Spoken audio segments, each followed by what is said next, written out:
You walk into a store and everything still looks mostly normal. The lights are on. The shelves are filled. People are moving through the aisles like they always do, picking up what they need without thinking twice. At a glance, nothing feels wrong. But if you slow down, you start to notice small things. A product you usually grab without thinking isn't there. Another shelf looks full, but the brands are different. Prices are just slightly higher than you remember. Not enough to trigger concern, just enough to register quietly in the back of your mind. In the first few days, most households don't react. There's no reason to. The system still appears intact. Deliveries are still happening. Inventory is still moving. It feels like a temporary disruption, something that will correct itself. And that's exactly why it gets ignored. Because nothing looks urgent. But by the third week, the pattern begins to change. The same shelves are still there, but they don't refill the same way. Some items come back slower. Some don't come back at all. Variety begins to shrink. What used to be reliable becomes inconsistent. Not gone completely, just unreliable. And that's when the real shift begins. Because the real problem isn't what disappears overnight. It's what slowly stops being dependable. We've seen this pattern before. During inflation cycles, during supply disruptions, during periods when transport slows down or costs increase. The system rarely breaks all at once. It tightens. And when it tightens, certain weaknesses show up first. And the households that stay calm plan differently. Most households prepare for comfort, not duration. That difference seems small at first, but it changes everything. Preparing for comfort means keeping what you like, what you use right now, what fits into your routine when everything is working normally. Preparing for duration means thinking about something else entirely. It means asking what continues to work when the system doesn't behave the way you expect. And most people don't think that way until they're forced to. Waiting feels safe because nothing looks urgent. There's no empty store, no sudden collapse, just small signals, easy to ignore, easy to explain away. A delayed shipment, a missing brand, a small price increase. It all feels temporary, and that's where the advantage disappears. Because there's a phase that comes before obvious problems, a phase where everything still looks fine on the surface, but the pressure underneath is already building. This is the quiet phase, and it's where the biggest opportunity exists. Smart households don't wait for urgency. They act during this phase. Not because they expect the worst, but because they understand the pattern. By the time something becomes obvious, the advantage is already gone. Prices have already moved, availability has already shifted, and behavior has already changed. Most people think in terms of what they need right now, what they're running low on this week, what's convenient today. But preparing for duration asks a different question. What continues to work if the system becomes inconsistent? What remains usable even when replacement becomes unreliable? That shift in thinking changes everything. Because most stored food isn't actually designed for disruption. It's designed for normal conditions. It assumes you have power. It assumes you have water. It assumes you have time and energy to cook.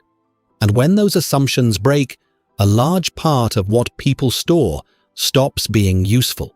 Rice doesn't disappear. Pasta doesn't vanish. But the moment you don't have a reliable way to cook them, they lose function. And that's the difference most people miss. Calories are not the same as usable food. A pantry full of food that requires effort, preparation, or additional resources becomes a problem, when those resources are limited, because under real conditions, effort matters, time matters, mental clarity matters. After a few days of disruption, people don't just get hungry, they get tired. Decision-making slows down. Simple tasks feel heavier. And that's where the gap between conditional food and functional food becomes obvious. Functional food removes steps. It removes decisions. It removes dependency. It works when everything else doesn't. That's the key insight. Functional food beats conditional food. The best survival foods are not the ones with the longest shelf life on paper. They are the ones that still work when power is unavailable, water is limited, and your ability to think clearly is reduced. Once you understand that, your approach changes. You stop focusing only on how long something lasts, and you start focusing on how it behaves under pressure. So what makes a canned food actually worth stockpiling? It comes down to a few simple factors. It should be ready to eat or require almost no preparation. It should provide meaningful calories or nutrition. It should not depend on other ingredients to become useful. It should store well without complicated conditions.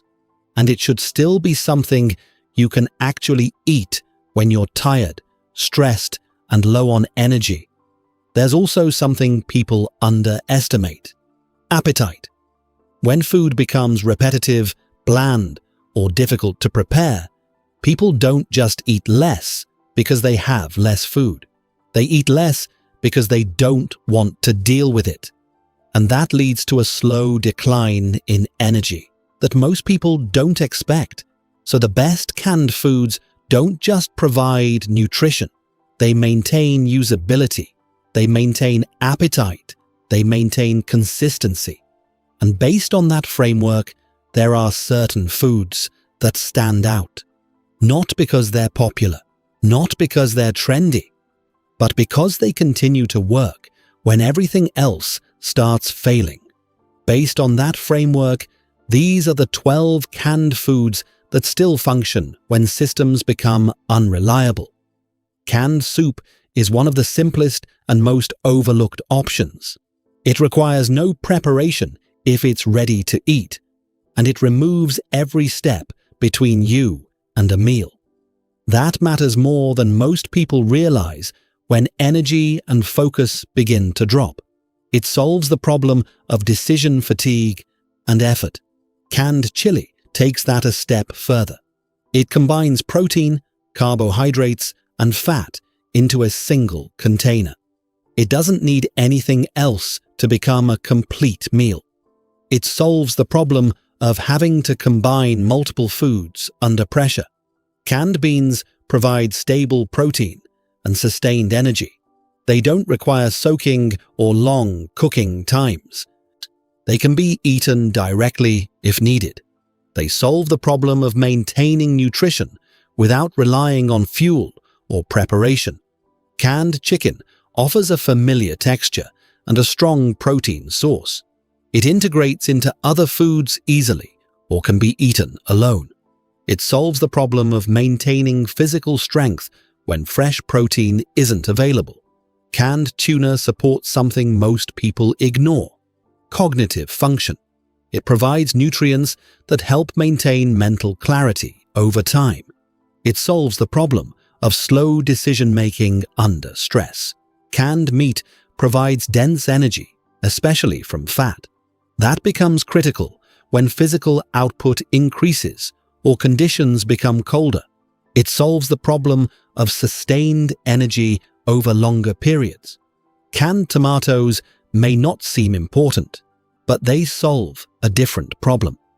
They maintain appetite. They add variation and flavor, which keeps people eating consistently over time. Canned vegetables provide micronutrients that are easy to overlook. They support recovery, immune function, and overall balance. They solve the problem of long-term nutritional gaps. Sweetened condensed milk provides a high-calorie option that is easy to consume when solid food becomes difficult. It solves the problem of maintaining intake when appetite or digestion is compromised. Canned pumpkin supports digestion. It provides fiber in a form that helps maintain consistency when diets become limited. It solves the problem of digestive slowdown that can reduce overall food effectiveness. Evaporated milk preserves routine. It allows basic meals to feel more normal and provides important nutrients. It solves the problem of maintaining structure in daily eating habits. And canned sardines stand out as one of the most complete options available. They provide protein, fat, micronutrients, and energy in one small container. They solve the problem of needing multiple foods to meet basic nutritional needs. These foods are not just long-lasting. They are functional. They are usable. They remain valuable when systems become less reliable. And that's why they outperform most other options. But not all canned foods perform the same way. Small differences matter. Ready-to-eat soup works. Condensed soup doesn't if you don't have water. Water-packed tuna is flexible. Oil-packed tuna provides more energy. Pure pumpkin supports digestion. Pumpkin pie filling does not. Low-sodium vegetables give you control. High-sodium options limit flexibility. These details seem small under normal conditions, but under pressure, they determine whether something works or fails.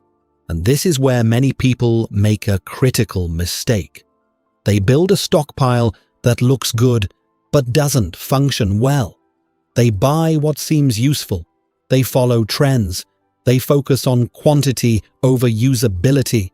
And when the moment comes, they realize much of it still requires too much effort, or too many resources, or too many decisions. Another mistake is ignoring variety. Eating the same thing repeatedly reduces appetite. And when appetite drops, intake drops, which leads to lower energy, slower thinking, and reduced performance. Preparation is not just about having food. It's about being able to use it consistently.